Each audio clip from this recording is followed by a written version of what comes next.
The steam from Maya's coffee cup couldn't compete with the heat radiating between her and Jake. As they sat tangled in bedsheets, laptops balanced precariously on their knees, pretending to work on separate assignments while stealing glances at each other's bare shoulders. "This is idiotic," Maya muttered, swiping left on another generic profile. Her sociology textbook lay forgotten beside her dorm bed, replaced by the glow of her phone screen. She'd been procrastinating on Professor Chen's dating culture research project for weeks, and with only 3 days left, desperation had driven her to actual field work. Swipe left. Swipe left. Dear God, is that guy holding a fish? Then Jake's profile appeared. Messy brown hair, crooked smile, holding a book instead of a beer. His bio read, philosophy major seeking meaningful conversations and meaningless hookups. Not necessarily in that order. Maya snorted. At least he was honest. Swipe right. The match notification pinged immediately, followed by a message. "Well, this is awkward. I literally just swiped right on you in psych lecture. Don't look behind you." Maya's stomach dropped. She turned around slowly, scanning the lecture hall until she spotted him 3 rows back, waving his phone with an amused grin. Heat crept up her neck as she remembered complaining loudly to her roommate about Tinder creeps just that morning. After class, Jake appeared beside her in the hallway. "So, about that match, look, I'm only on there for research," Maya said, quickly adjusting her backpack straps. "Dating culture analysis for Chen's class, nothing personal." "Perfect. I need a sociology credit anyway." Jake fell into step beside her. "What if we made it an actual experiment? Structured dating, documented results, shared grade." Maya stopped walking. "You want to fake date me for academic credit? Not fake. Real dates, real data. Zero emotional investment. Think about it, controlled variables, measurable outcomes. And we both know it's temporary, so no one gets hurt." The rational part of Maya's brain recognized this as either brilliant or catastrophically stupid. The part that had been single for 8 months and was tired of her roommate's pitying looks found herself saying, "What kind of parameters are we talking about?" They hammered out the details over coffee. 6 weeks, 2 dates per week, alternating who planned each one. They'd document everything: conversation topics, physical chemistry, compatibility metrics. At the end, they'd write separate analysis and present joint findings. "Rule number 1, Maya said, pulling out her phone to take notes. Complete honesty. We rate each date objectively. Rule number 2, Jake added. No pretending to be someone we're not. Authentic responses only. Rule number 3, no catching feelings. This is science, not romance." Jake extended his hand. "Deal, lab partner." His palm was warm against hers, and Maya noticed he didn't let go immediately. She pulled away first, telling herself the flutter in her stomach was just caffeine. Their first official date was Jake's choice, mini golf followed by terrible diner food. Maya had expected awkwardness, but Jake was surprisingly easy to talk to. He asked thoughtful questions about her double major in sociology and art history, shared stories about growing up with 3 sisters, and didn't once check his phone. "So what's your hypothesis?" he asked over milkshakes. "About modern dating, I mean." Maya twirled her straw thoughtfully. "Then it's become too superficial. Apps reduce people to curated images and witty one-liners. We've lost the ability to actually get to know someone." Counterpoint, maybe apps just reveal what dating always was. Physical attraction first. Personality second. At least now we're honest about it. Cynical much, realistic. "My last girlfriend broke up with me via Instagram story. Posted a photo with her new guy with the caption upgrade complete."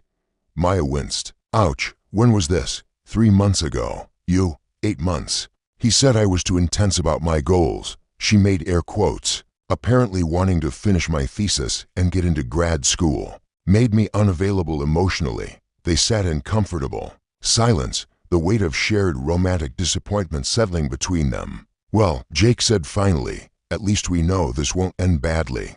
We're going in with realistic expectations." Maya nodded, but something in his eyes made her wonder if he believed that, any more than she did. Still, she dutifully recorded her observations later that night. Subject displayed genuine interest, good listening skills, moderate physical attraction, no red flags detected. Hypothesis: controlled dating environment may actually facilitate authentic connection. She paused, pen hovering over her notebook. Then she crossed out moderate and wrote significant instead. For science, of course. 3 weeks into the experiment, Maya's carefully organized data was becoming increasingly difficult to categorize. How did she quantify the way Jake remembered she liked her coffee with oat milk, and always ordered it that way without asking? Or the fact that he'd started texting her funny observations about their professors? Outside of official experiment communications, Date 7 had been her choice, an art museum followed by Thai food. She'd watched Jake genuinely engage with the exhibits, asking thoughtful questions about technique and historical context. When they'd stood before a Rothko painting, he'd been quiet for so long she'd started to worry. It's like looking at an emotion, he'd said finally. Not a representation of one, but the actual feeling made visible. Maya had stared at him, something shifting in her chest. This wasn't part of the experiment. This was Jake being vulnerable, sharing something real, and her heart was responding in decidedly unscientific ways. Now, sprawled across his dorm room, Fleur supposedly working on separate assignments, Maya found herself stealing glances at Jake's concentrated face. His roommate was gone for the weekend, and they'd fallen into an easy domestic rhythm, sharing snacks, comfortable silences, Jake occasionally reading interesting passages aloud from his philosophy texts. Question, Jake said suddenly, not looking up from his laptop. Are we breaking rule number 3? Maya's stomach dropped. What do you mean? I spent 20 minutes this morning debating whether that blue sweater you wore last week brings out your eyes. And I'm pretty sure that level of aesthetic appreciation wasn't in our original methodology. She was quiet for a long moment, pretending to focus on her sociology readings. We're supposed to be documenting authentic responses. If those responses include aesthetic appreciation, then that's just thorough data collection, right? Data collection. Jake finally looked at her, and the intensity in his gaze made her breath catch. So if I were to collect data on, say, how you bite your lip when you're concentrating, that would be purely academic. Purely academic, Maya whispered, suddenly very aware that they were alone in his room, sitting much closer than necessary. Jake closed his laptop slowly, never breaking eye contact. And if I hypothesize that you've been thinking about kissing me for the past week, how would we test that theory? Maya's heart hammered against her ribs. This was dangerous territory, but she couldn't seem to care. Rigorous experimentation requires testing hypotheses through direct observation. For science, when Jake kissed her, Maya's first thought was that she should be taking notes. Her second thought, as his hands tangled in her hair and she pulled him closer, was that some things couldn't be quantified. The way he tasted like coffee and possibility, the soft sound he made when she bit his lower lip, the feeling of free falling and coming home simultaneously. They broke apart breathless, foreheads pressed together. So, Jake murmured against her lips, what's your professional assessment? Maya laughed, giddy and terrified in equal measure. I think we need more data points, lots more data points. They spent the weekend collecting data, and Maya tried to tell herself it was still part of the experiment. Even when Jake traced patterns on her bare back while she dozed against his chest, even when they ordered pizza at 2 a.m. and fed each other while debating Kant's categorical imperative, even when she caught herself thinking about how his laugh sounded like home. Sunday night, curled up in Jake's arms watching a terrible Netflix movie, Maya felt something dangerous blooming in her chest. This was supposed to be temporary, controlled, safe, but Jake was stroking her hair with absent affection, and she was memorizing the rhythm of his breathing. And nothing about this felt like an experiment anymore. Jake, she started, then stopped. What was she supposed to say? That she was falling for him? That she wanted this to be real? That the thought of their 6 weeks ending made her chest tight with panic? I know, he said, quietly, and she realized. He was looking at her with the same mixture of wonder and terror she felt. I know, Maya. But knowing and doing something about it were different things entirely. They still had 3 weeks left in their experiment, and Maya couldn't shake the feeling that acknowledging what was happening between them would somehow ruin it. So she kissed him instead, pouring all her confusion and hope and fear into the connection between them. and tried to pretend her heart wasn't keeping a completely different kind of data than her notebook. Later, alone in her dorm room, Maya stared at her research notes. The early entries were clinical, objective, but somewhere around week 2, her handwriting had gotten looser, her observations more personal. Instead of subject displayed humor, she'd written "Jake made me laugh until my sides hurt." Instead of physical compatibility, adequate, she'd scrawled "God, the way he kisses me." She was falling in love with her lab partner, and she had no idea what to do about it. The presentation was in 3 days, and Maya hadn't written a single word of her analysis. Instead, she sat in the campus coffee shop, staring at weeks of data that told the story of 2 people who'd tried to outsmart their own hearts and failed spectacularly. Jake slid into the seat across from her, 2 cups in hand. "Oat milk latte. Extra shot." "Thanks." She didn't meet his eyes. They'd been dancing around each other all week, ever since their last official date had ended with them tangled together in his bed. Whispered confessions lost in the space between desperate kisses and gentle touches. "So," Jake said carefully, "how's the write-up going?" "Terrible." "You?" "Same." Turns out it's hard to be objective about something when you're emotionally invested in the outcome. Maya finally looked at him, noting the circles under his eyes, the way his hair stood up like he'd been running his hands through it. "Jake, we need to talk about what happens after Friday." "I know. Do we go back to being strangers? Pretend this never happened? I mean, we'll still see each other in class, and Maya..." Jake reached across the table, covering her fidgeting hands with his.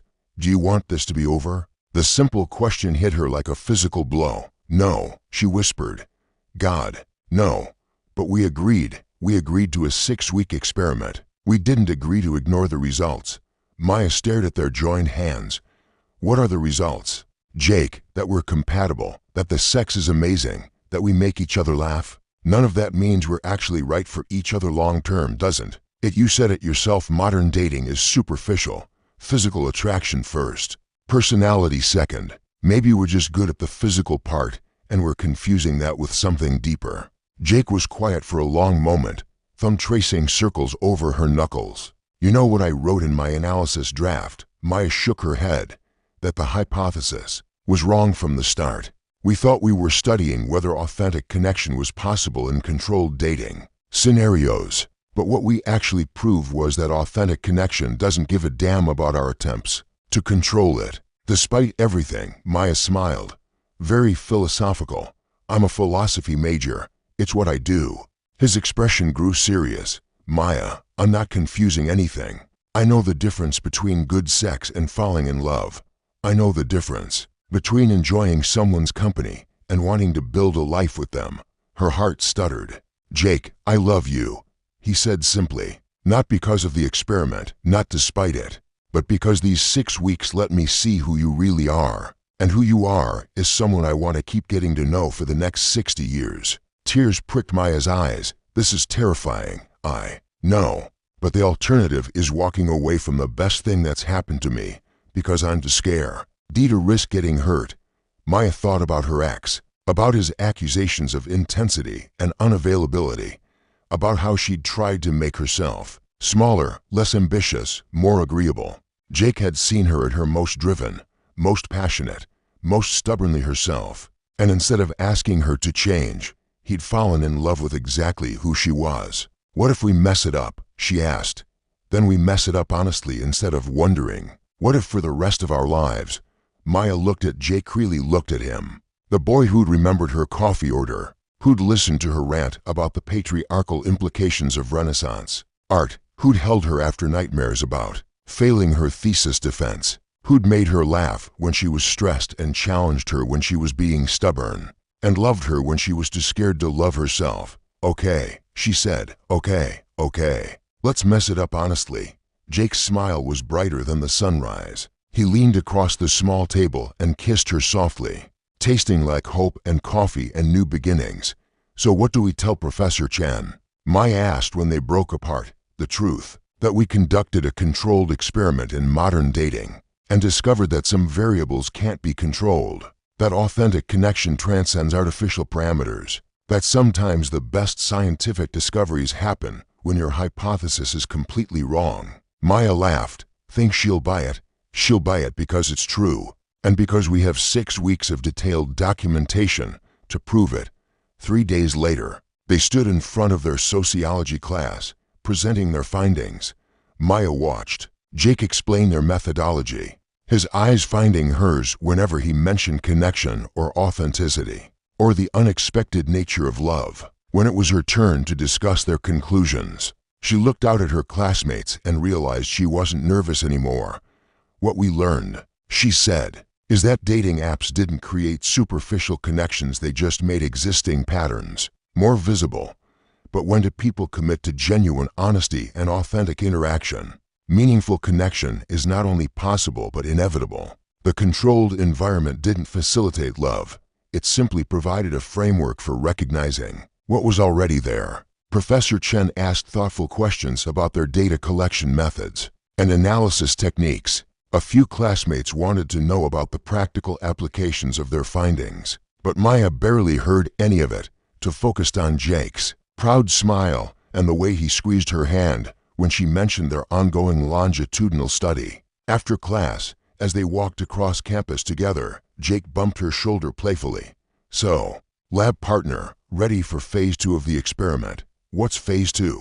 Long-term relationship sustainability analysis.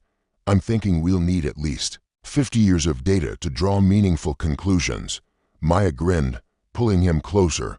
For science, and for love, and for whatever comes after that. As they disappeared into the crowd of students, Maya reflected on how wrong their initial hypothesis had been. They'd thought they could approach love like a research project, but love, it turned out, was the researchers studying them, revealing their patterns, drawing conclusions they never could have reached on their own. Sometimes the best experiments were the ones that changed the experimenters. Question for readers. Do you think Maya and Jake's approach treating dating as a controlled experiment actually helped them find genuine love? Or would they have connected just as deeply through traditional dating? Can structured approaches to romance enhance authentic connection? Or do they risk turning something organic into something artificial?